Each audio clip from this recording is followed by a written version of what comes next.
les amis, je suis ravie de vous retrouver dans cette nouvelle vidéo que j'ai tardé à vous poster. Je pense que ça fait un peu plus de 2 mois que j'ai rien posté sur ma chaîne, ce qui n'était jamais arrivé en 5 ans de YouTube. Bref, j'ai assez blablaté, entrons dans le vif du sujet. Aujourd'hui, je vous retrouve pour vous parler perte de poids. C'est une vidéo qui m'a été demandée assez souvent sur ma chaîne et que j'ai tardé à poster parce que je me sentais pas très legit d'en parler, même si je parle beaucoup de nutrition sur ma chaîne. D'ailleurs, je vais faire un gros disclaimer à ce sujet. Je ne suis évidemment pas médecin, je ne suis pas thérapeute, je ne suis pas nutritionniste.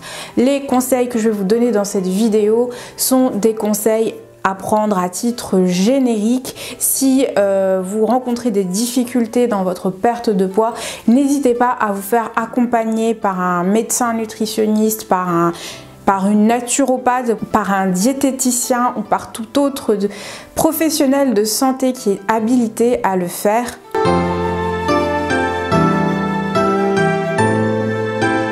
Sans transition aucune, le premier conseil que je peux te donner si tu cherches à perdre du poids, c'est de tenir un journal alimentaire. Qu'est-ce que c'est? C'est simplement noter tout ce que tu manges au quotidien sur ta semaine. Pourquoi? Parce que des fois, on est pris dans notre vie qui est à 100 à l'heure et on ne se rend pas compte de tout ce que l'on mange, de tout ce que l'on grignote.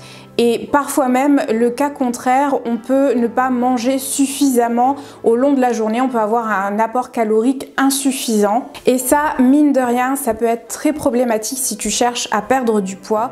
Du coup, c'est pour ça qu'avant toute perte de poids, ce qui est bien, c'est de faire un état des lieux de ton hygiène alimentaire, et le journal alimentaire est l'une des meilleures choses à faire. Alors il y a des applications qui permettent de le faire et en plus ça permet de calculer automatiquement ton apport calorique. Il y en a une qui est très connue, je ne me rappelle plus du nom mais je te la mettrai ici sur l'écran, et en plus elle est gratuite. Enfin, il y a une version gratuite et tu peux payer si tu veux avoir davantage de fonctionnalités, mais elle est recommandée par plusieurs coachs nutritionnels et coachs sportifs. Du coup je te mettrai le lien en barre d'infos si ça t'intéresse. Du coup cet état des lieux, ce journal alimentaire va te permettre de savoir exactement ce que tu manges, le nombre de produits transformés, le nombre de fruits, de légumes, ta quantité de protéines, ta quantité de glucides. C'est ça qui va te permettre d'avoir un point de départ pour ensuite adapter et ajuster ton protocole de perte de poids par la suite. Je te conseille de faire ça environ sur une semaine, un suivi scrupuleux de ton hygiène alimentaire pendant une semaine pour collecter suffisamment d'informations sans rien changer à tes habitudes alimentaires pour ensuite réajuster aux besoins. Il en va de même pour ton activité physique. Bien évidemment, quand il s'agit de perte de poids, les deux axes majoritaires sur lesquels on se concentre, c'est l'alimentation et l'activité physique. Donc il faut que tu traques ton activité physique au quotidien, combien de fois par semaine tu vas à la salle, si tu vas à la salle, le nombre de pas que tu fais par jour, si tu fais de la marche, etc., etc., pour avoir un point de départ, des données de départ, pour savoir le nombre de calories que tu dépenses au quotidien. Ça paraît obvious, mais je préfère le préciser au cas où. Il faut aussi avoir des données plus spécifiques en point de départ, comme ton poids et tes mensurations. Je dirais que les mensurations sont un petit peu plus importante que le poids. Pourquoi? Parce que si jamais tu fais de la musculation ou du sport, si tu prends masse musculaire, ça peut avoir une incidence sur la balance, ça se verra pas. Ta perte de poids, en tout cas ta perte de masse graisseuse ne se verra pas sur la balance, mais se verra au niveau de tes mensurations, au niveau de ta shape en général. Donc c'est bien d'avoir ces mensurations parce que en plus tu pourras les traquer au fur et à mesure de ton processus de perte de poids, et quand tu vois les progrès au niveau de ces données, ça peut également t'encourager à continuer tes efforts dans le bon sens. Voilà, une fois que tu as fait tout ce travail au préalable, on va pouvoir s'attaquer à un gros morceau qui est la nutrition, l'alimentation et au réajustement de tes habitudes alimentaires.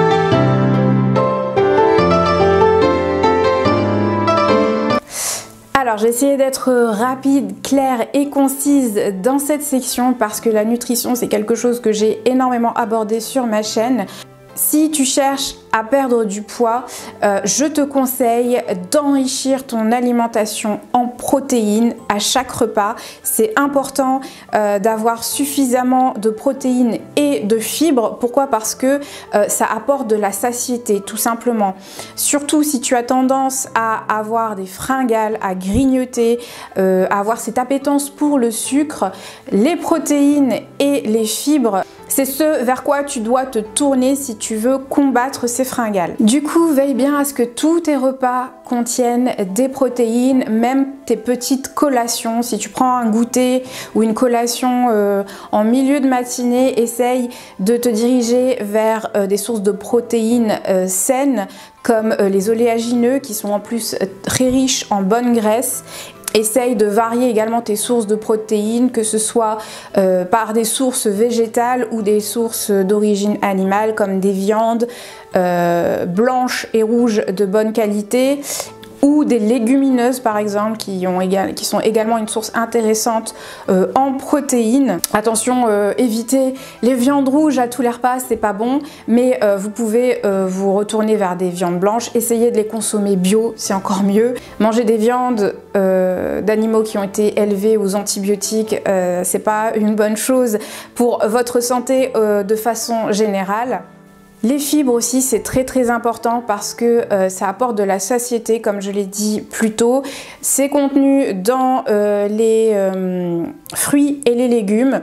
Donc n'hésitez pas, allez-y à gogo, ça apporte de la satiété. En plus, c'est bourré de minéraux et de vitamines, à consommer bio au maximum si vous le pouvez. Ou sinon, faites tremper vos fruits et légumes conventionnels dans du bicarbonate de soude. Ça permet de s'affranchir de 99% des pesticides qui sont contenus dans les légumes. Ça a été prouvé scientifiquement. Ça, c'est une petite astuce si vous n'avez pas forcément les moyens de consommer bio. Autre conseil que je peux vous donner d'un point de vue nutritionnel, c'est de ne pas fuir les bonnes matières grasses, parce que c'est essentiel pour rester en bonne santé. C'est également très bon pour la satiété. Quand je parle de bonne matière grasse, je parle d'huile végétale vierge de première pression à froid. Typiquement l'huile d'olive, c'est excellent pour la santé, mais essayez aussi d'avoir un apport en oméga 3 qui soit suffisant, parce que c'est très bon pour votre santé de façon générale. J'ai fait une vidéo sur le sujet, je ne vais pas m'attarder sur la thématique. Je vous conseille fortement d'aller la regarder pour avoir de plus amples détails. Ne fuyez pas non plus les matières grasses saturées, je pense par exemple au beurre. Essayez de consommer du beurre cru, c'est bien meilleur pour la santé que le beurre pasteurisé, parce que la pasteurisation a tendance à dénaturer les nutriments qui sont contenus dans la matière première. Tout est une question d'équilibre. Je vous dis pas de vous enfourner une barquette de beurre par jour, mais une fois de temps en temps pour vous faire plaisir, c'est important, surtout pour éviter ce sentiment de frustration. L'huile de coco, typiquement, c'est une huile très riche en matières grasses saturées qui est excellente pour la santé. C'est l'une des huiles les plus saines avec laquelle on peut cuisiner, qui est beaucoup plus saine d'ailleurs pour la cuisson que l'huile d'olive. Donc ne fuyez pas les bonnes matières grasses parce que c'est essentiel pour votre santé. Fuyez évidemment les mauvaises matières grasses qui sont contenues dans les produits transformés type fast food, chips, etc. Les fritures, ça il faut limiter au maximum, même si bien évidemment vous pouvez vous faire plaisir une fois de temps en temps. Ce que vous devez limiter et éviter au maximum, ce sont les glucides raffinés et les sucres ajoutés. On a tendance à faire cet amalgame d'ailleurs, c'est d'éviter les matières grasses à tout prix et d'avoir une alimentation plus riche en glucides. Sachez que ce sont les glucides raffinés et les sucres ajoutés qui se transforment en graisse. Souvent une graisse qui a tendance à se loger au niveau de l'abdomen, qu'on appelle de la graisse viscérale. Ça vient souvent d'une alimentation trop riche en glucides. Donc limitez tout ce qui est féculent, pain blanc, pâte blanche, sucre ajouté, pâtisserie, viennoiserie. Bon, je pense que ça tombe sous le sens. Faire quand même le rappeler parce que ça fait sens. Essayez d'avoir une alimentation low carb, c'est-à-dire de limiter vos glucides de mauvaise qualité, le pain blanc, les pâtes blanches, les sucres ajoutés, etc., etc. Tout ça, on sait que c'est mauvais, que ça a un fort indice glycémique et que ça favorise la production de graisse à des endroits où on n'a pas envie. Privilégiez des glucides de bonne qualité, du pain complet, des pâtes complètes et essayez de switcher vers des aliments riches en glucides mais qui ont un indice glycémique plus faible. Typiquement les pâtes de blé, vous pouvez essayer de les remplacer par des pâtes de légumineuses. C'est en plus riche en protéines, c'est un indice glycémique plus faible et c'est bien meilleur pour la santé parce que ça ne contient pas de gluten. Je vous conseille de ce fait d'éviter également les aliments qui contiennent du gluten. Typiquement, tous les aliments qui contiennent du gluten ont un indice glycémique élevé et en général ce sont des produits transformés comme le pain blanc, les pâtes blanches, etc. Privilégiez des variétés de blé anciens comme le petit épeautre ou le kamut. Je vous ai fait une vidéo dédiée sur le gluten. Je ne vais pas m'attarder sur le sujet parce que ça risque de faire doublon avec la vidéo. Je vous la mettrai en lien dans la barre d'infos. Je vous invite fortement à aller la voir. En plus, le gluten est souvent lié à tout ce qui est inconfort digestif, ballonnement. Et vous allez voir qu'en limitant le gluten, vous allez avoir un ventre plus plat. Les sucres ajoutés aussi, faites très attention, bien évidemment. Je vous ai fait une vidéo sur le sucre. Du coup, je ne vais pas m'attarder sur la thématique, allez la voir. Mais limitez au maximum la consommation de produits transformés qui sont souvent très riches en sucre ajouté, très riches aussi en sel qui participent à la rétention d'eau. Du coup, forcément, ça se voit également sur la balance. Privilégiez un maximum une alimentation base de produits bruts, non transformés. Vous allez voir que vous vous sentirez beaucoup mieux. Et vous verrez également les effets sur la balance et sur vos mensurations. Et en principe, après cette phase de rééquilibrage alimentaire, la perte de poids se fait naturellement. Il n'y a pas forcément besoin de rentrer dans un déficit calorique. Le déficit calorique, c'est de diminuer son apport calorique et d'augmenter sa dépense calorique de sorte à pouvoir aller taper dans les réserves, dans les graisses pour perdre du poids. Si toutefois le rééquilibrage alimentaire n'est pas suffisant pour vous faire perdre du poids, alors dans ce cas-là, il faudra entamer ce déficit calorique en limitant les produits caloriques type glucides et potentialiser sur une alimentation riche en protéines comme je vous l'ai dit. N'hésitez pas à vous faire accompagner par un coach sportif parce que ça peut être assez tricky à mettre en place.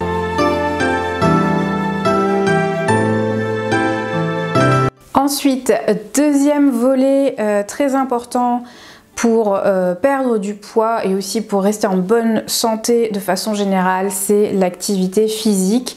Vous devez faire très attention, bien évidemment avoir une activité physique régulière et je dirais que vous devez la décomposer en deux axes principaux. Il faut essayer d'avoir autant que possible une activité de type cardio, type course à pied, marche, vélo, etc., etc. Pourquoi ? Parce que le cardio va vous aider à brûler des graisses tout simplement et varier aussi les types de cardio. Vous pouvez varier entre des efforts de type long et modéré comme la marche à pied, la marche rapide ou la course à pied, ou faire des efforts courts et intenses comme le HIIT. C'est excellent pour la santé. Et sachez que 10 minutes par jour de HIIT, c'est amplement suffisant. Il y a des études en plus qui ont démontré que faire des efforts courts et intenses à hauteur de 11 minutes par jour permettait en plus de diminuer son risque de cancer de 50%, ce qui est énorme. Donc en plus de vous faciliter la perte de poids, ça vous protège contre des maladies chroniques. Et en général, si vous êtes suivi par un coach sportif ou par un nutritionniste, Il va vous conseiller également de prendre de la masse musculaire. Une bonne perte de poids s'accompagne d'une activité physique et d'un réajustement de la matière grasse corporelle et de la masse musculaire corporelle également. Du coup, je vous conseille également d'avoir une activité de tonification, de renforcement musculaire ou de musculation. Pourquoi? Parce que plus votre masse musculaire est importante, plus votre métabolisme au repos augmente également. Le métabolisme au repos, c'est tout simplement la proportion de calories que votre corps brûle au repos. Donc c'est très intéressant parce que vous brûlerez plus de calories sans rien faire. Sans parler du fait que l'entretien de sa masse musculaire est très importante parce que avec l'âge, on le sait, la masse musculaire a tendance à diminuer, ce qui favorise tout un tas de pathologies inflammatoires, articulaires, etc., etc. Donc maintenir sa masse musculaire, la travailler, surtout dans nos modes de vie sédentaires, c'est très très important. Alors je sais que c'est pas du goût de tout le monde, je suis pas une grande fanat de musculation, mais essayez de trouver un type d'activité physique, le gainage, les exercices au poids de corps. Vous n'êtes pas obligé d'aller à la salle et de vous tuer sur les machines pour renforcer votre masse musculaire. Encore une fois, n'hésitez pas à vous faire accompagner, si vous le pouvez, par un coach sportif qui vous accompagnera dans votre parcours. Ou si vous n'avez pas les moyens, n'hésitez pas à aller regarder sur internet. Il y a tout un tas de vidéos totalement gratuites qui vont vous aider à gagner en masse musculaire de façon pérenne. Alors, je sais que c'est très difficile de se trouver du temps, de s'octroyer du temps pour l'activité physique. Des fois, on est tellement débordé que on n'y arrive tout simplement pas. Je vais vous donner quelques conseils que j'ai réussi à mettre en place pour m'octroyer plus de temps pour mon activité physique. Alors ce que vous pouvez faire, c'est le soir quand vous êtes devant votre télé à regarder votre film ou votre série, vous pouvez acheter un tapis de marche et marcher, faire quelques pas devant votre série. Alors vous n'êtes pas obligé de faire 10 000 pas par jour.